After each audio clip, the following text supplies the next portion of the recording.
Shalom, kita bertemu kembali dalam acara Irama Nafas Kehidupan. Pada kesempatan ini kita akan berbicara mengenai sermon bahan khotbah minggu pada tanggal 12 September 2021, yaitu minggu ke-15 setelah Trinitatis, di bawah terang topik berhikmat dalam Yesus.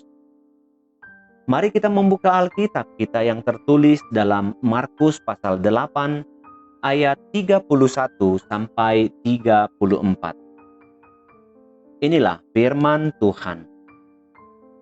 Kemudian mulailah Yesus mengajarkan kepada mereka bahwa anak manusia harus menanggung banyak penderitaan dan ditolak oleh tua-tua, imam-imam kepala, dan ahli-ahli Taurat, lalu dibunuh dan bangkit sesudah 3 hari.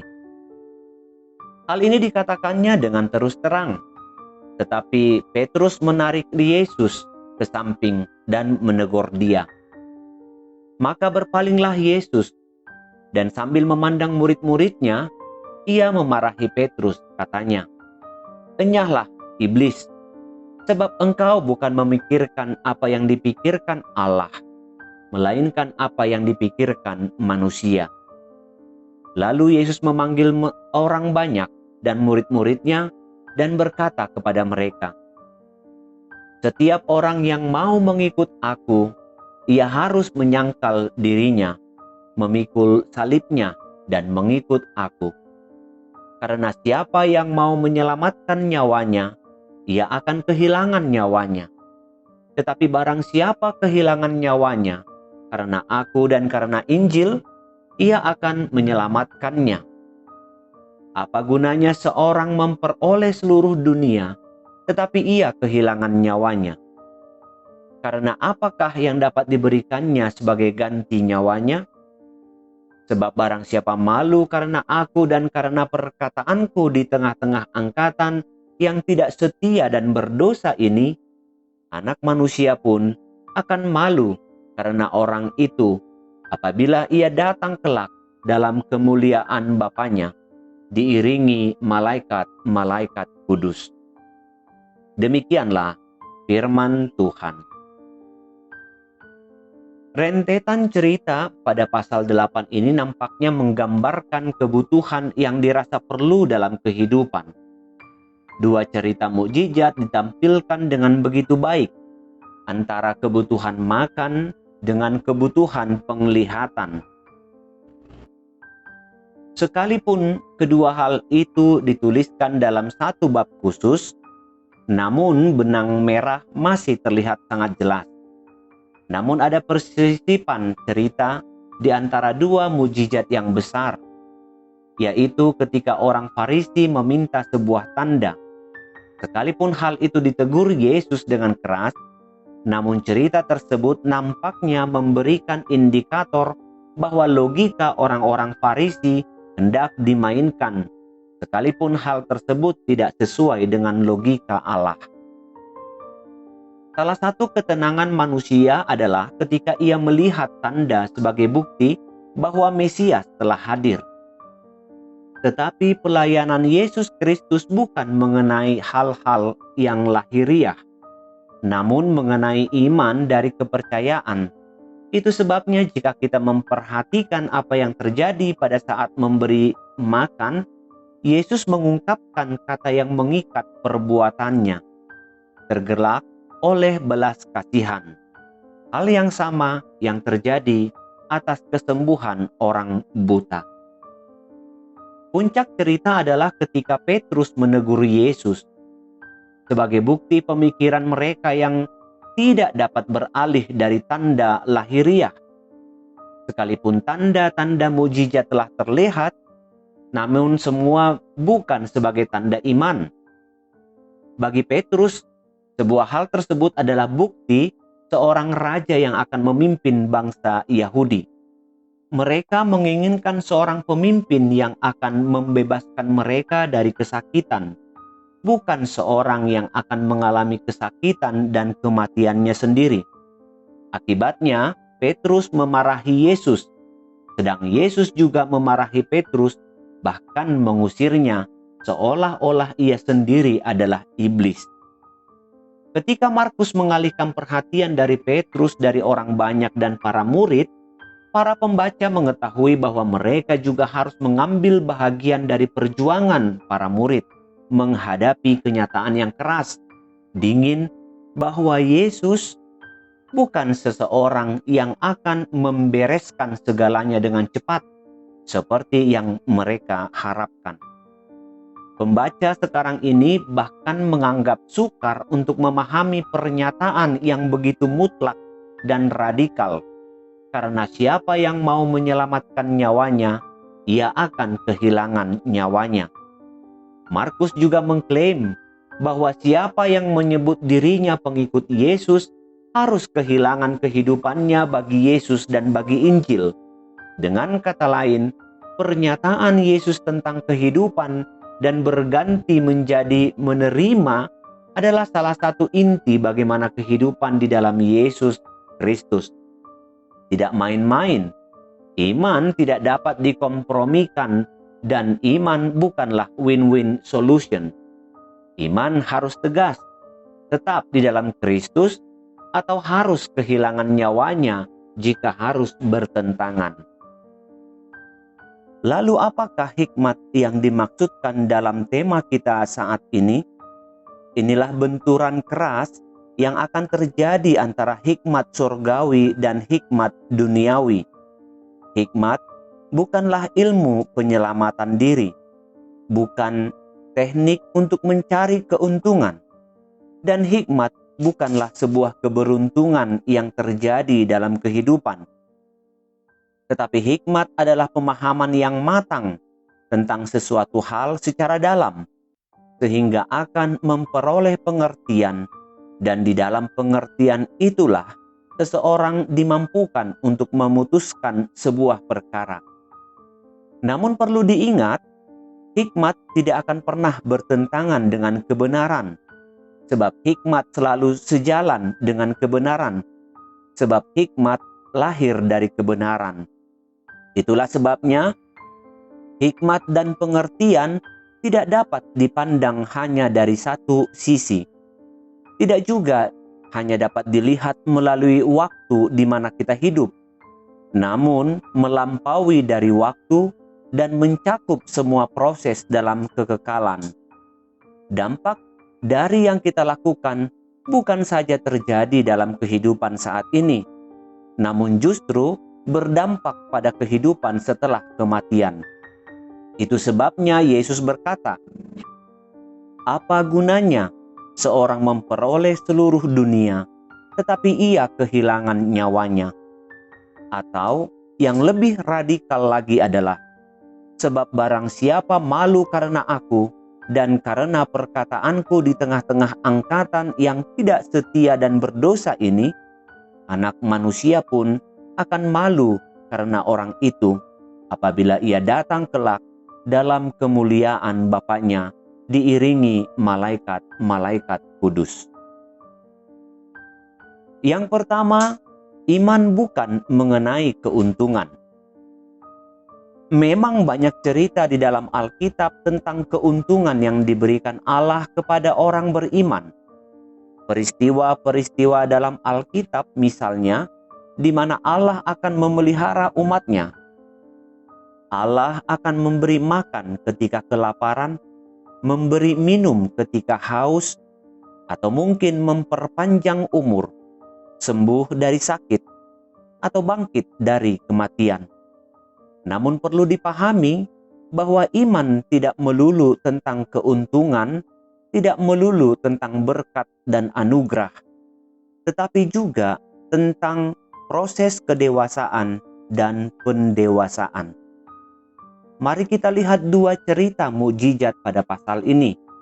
Ketika Yesus memberi makan ribuan orang, secara hurufiah dan kedagingan adalah sebuah kebenaran jika makanan sangatlah diperlukan. Tetapi bukanlah makanan tersebut yang menjadi inti pemberitaan Yesus, namun puncak dari pemberitaan Yesus adalah belas kasihannya. Ingat bahwa Yesus mengajar orang banyak bukan hanya sekali atau 2 kali, tetapi mengapa Yesus hanya 2 kali memberi makan ribuan orang? Jadi bukan makanannya yang paling penting, tetapi wujud pengasihan Allah itulah yang hendak ditunjukkan. Yesus hendak menunjukkan sebuah perjamuan makan yang akan dilaksanakannya bersama murid-muridnya. Itu sebabnya Yesus mengangkat 2 angka dari hasil makan orang banyak tersebut, yaitu angka 12 dan angka 7. 12 bakul dan 7 bakul. Markus 8 ayat 19 sampai 20. Semua itu merujuk pada Israel yang baru dan kesempurnaan oleh penebusan dari Kristus. Inilah iman di dalam Kristus. Makanan akan terus ada dan terpenuhi selama musim menanam dan musim menuai silih berganti. Tetapi penebusan Kristus melalui daging dan darah, atau dapat kita katakan sebagai perjamuan kudus, terjadi sekali dan untuk selama-lamanya. Mari kita lihat secara dalam apa yang terjadi pada saat ini. Nampaknya pengertian kita tentang iman yang sesungguhnya telah kita persempit. Seolah-olah iman hanya mengenai kemenangan, kejayaan, keuntungan, sukacita, dan semua yang baik. Terlebih ketika umat Tuhan diperhadapkan dengan teologi sukses, mengikut Tuhan akan kaya raya, ikut Tuhan akan menjadi pemimpin, ikut Tuhan tidak akan pernah gagal, dan lain sebagainya. Tetapi kita diperhadapkan dengan situasi yang benar-benar terbalik. Sebab banyak umat yang beriman, tetapi ternyata hidupnya miskin. Ia gagal dan frustasi. Apakah hal ini sebagai bukti bahwa mereka bukan orang beriman? Mari jangan salah tafsir dan jangan salah mengerti. Iman adalah kesetiaan di dalam Tuhan, terlepas dari kaya atau miskin. Iman adalah meneladani Kristus, terlepas dari hidup menderita atau sukacita. Yang kedua, memikul salib. Kosuke Koyama menuliskan dalam bukunya yang berjudul "Tidak Ada Gagang pada Salib", ia memberikan pendapat bahwa salib bukanlah ember, bukanlah tas koper atau muk yang mungkin gagangnya akan membantu kita untuk mempermudah genggaman dan mengangkatnya. Salib menandakan penderitaan yang harus ditempuh oleh para pengikut Kristus, sebagaimana Kristus sudah mengalaminya. Bukan berarti orang Kristen itu cari-cari susah, atau mungkin pasrah dan mudah menyerah. Tetapi orang Kristen itu menyadari bahwa sebaiknya dalam kehidupan kita ini harus terwujud kalau orang mau memberikan kasih. Di dalam kasih yang tulus dan suci, mesti ada penderitaan dan pengorbanan. Orang Kristen yang mau memikul salib adalah orang Kristen yang taat dan setia kepada Allah. Walaupun karena kesetiaan dan kebaikannya itu, ia harus mengalami penderitaan. Mengapa orang Kristen memilih hal yang demikian? Karena Yesus Kristus, Tuhan dan Juru Selamatnya telah meneladankannya. Bahkan dengan tegas, ajakan Yesus berbunyi demikian. Setiap orang yang mau mengikut aku, ia harus menyangkal dirinya, memikul salibnya, dan mengikut aku. Markus 8 ayat 34. Menyangkal diri berarti bersedia mati bagi cara hidup yang lama yang diikat kuasa dosa, dan mau bangkit dalam hidup yang baru dalam tuntunan Roh Kudus. Memikul salib berarti bersedia menerima akibat dari kesetiaan kepada Allah di tengah dunia yang dipenuhi oleh egosentrisme. Allah akan mendukung orang-orang yang mau ikut serta menjalankan misinya memperbaharui dunia ini. Yesus Kristus sebagai keturunan Abraham menjadi bukti bahwa janji Allah digenapi. Melalui kehadirannya, banyak bangsa mendapatkan berkat keselamatan dari Allah. Yesus menjalankan peran sebagai Mesias, Raja Penyelamat dengan cara memberikan hidupnya. Ini pun sudah dinubuatkan jauh-jauh hari oleh para nabi. Namun harus diingat, berbeda dengan raja politis yang acap kali mengeruk keuntungan dari cara kuasa, Yesus memberikan kebaikan dan mengosongkan dirinya, mengambil rupa sebagai hamba, demi kebaikan manusia dan pembaharuan dunia. Itu sebabnya saat Petrus, salah seorang murid Yesus yang terbilang vokal dan responsif, menganulir keputusan Yesus untuk menjalani jalan derita, Yesus memarahi Petrus. Kemarahan Yesus ini beralasan, sebab Petrus memikirkan apa yang dipikirkan pada manusia secara umum. Jika Yesus menuruti godaan Petrus, dunia tidak akan mengalami pembaharuan. Dunia tetap akan diikat oleh kuasa yang egosentris itu. Tetapi dengan memberikan kasih, maka dunia terbaharui. Orang yang mau mengikut jalan Yesus akan memperoleh kembali jati dirinya sebagai ciptaan Allah, di mana gambar dan rupa Allah semakin jelas terlihat di dalam dirinya. Sungguh, sebuah penemuan diri kembali yang akan membawa sukacita dan damai. Terkadang orang dapat lupa makna salib. Acap kali, salib hanya menjadi perhiasan dan ornamen dalam kehidupan agama belaka. Belum lagi jika orang salah duga tentang karya Kristus dan mengabaikan jalan derita Yesus dengan hanya menyimak dan menerima apa-apa yang menyenangkan dari Yesus, tetapi lupa untuk mengikuti jalan derita Yesus. Akhirnya, kehidupan beragama dan kehidupan spiritual hanya tertuju kepada diri sendiri dan berjuang untuk menyatakan apa yang benar dan adil dalam kehidupan ini. Ada pepatah asing yang mengatakan no pain, no gain. Artinya jika tidak ada upaya yang sungguh-sungguh sampai titik puncak derita, maka tidak akan ada hasil yang diraih. Sebagai orang yang sudah diselamatkan karena iman kepada kasih karunia Allah melalui Kristus, biarlah kita tetap menunjukkan kesetiaan kepada Kristus dan firman-Nya, walau harus menghadapi derita sengsara sekalipun. Yang ketiga, apa yang akan kita lakukan di dalam Tuhan? Harga apa yang akan kita terima dengan mengikuti Yesus untuk meneladaninya? Bukankah derajat Kristus telah menjadi serendah-rendahnya di hadapan semua manusia? Jika Kristus yang adalah Tuhan telah diperlakukan sedemikian rendahnya, lalu derajat apa yang dapat kita banggakan? Terkadang kita terlalu egois sehingga hidup seolah-olah adalah orang yang bermartabat tinggi. Tetapi sesungguhnya kita adalah botol bersih yang sudah kosong. Masih bersih, tetapi sebenarnya adalah sampah yang harus dibuang.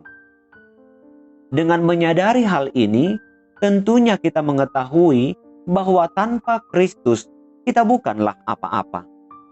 Karena itu, jika kita hidup bermartabat saat ini, itu semua hanya karena Kristus. Alkitab menegaskan bahwa ada harga yang harus dibayar sebagai pengikut Kristus, yaitu dibenci oleh dunia. Jikalau dunia membenci kamu, ingatlah bahwa ia telah terlebih dahulu membenci aku daripada kamu. Yohanes 15 ayat 18. Rasul Paulus sekalipun harus mengalami penderitaan karena memberitakan Injil, tidak pernah merasa malu. Aku menderita semuanya ini, tetapi aku tidak malu, karena aku tahu kepada siapa aku percaya, dan aku yakin bahwa Dia berkuasa memelihara apa yang telah dipercayakannya kepadaku hingga hari Tuhan. 2 Timotius 1 ayat 12. Jadi, Jika semua yang kita lakukan adalah untuk Kristus, lalu mengapa kita mencari ketenaran di dalam dunia ini? Apa yang kita lakukan, apa yang kita perbuat, semua tidak sebanding dengan Kristus itu sendiri. Apakah salah untuk tenar? Apakah salah untuk menjadi kaya? Mungkin pertanyaannya bukanlah salah atau benar, tetapi sejauh manakah ketenaran, kekayaan, dan lain sebagainya dapat kita pergunakan untuk kemuliaan nama Tuhan. Apa yang penting bagi kita akan menjadi penting jika di dalam Tuhan. Tetapi semuanya itu akan menjadi tidak penting jika Tuhan tidak di dalamnya. Amin.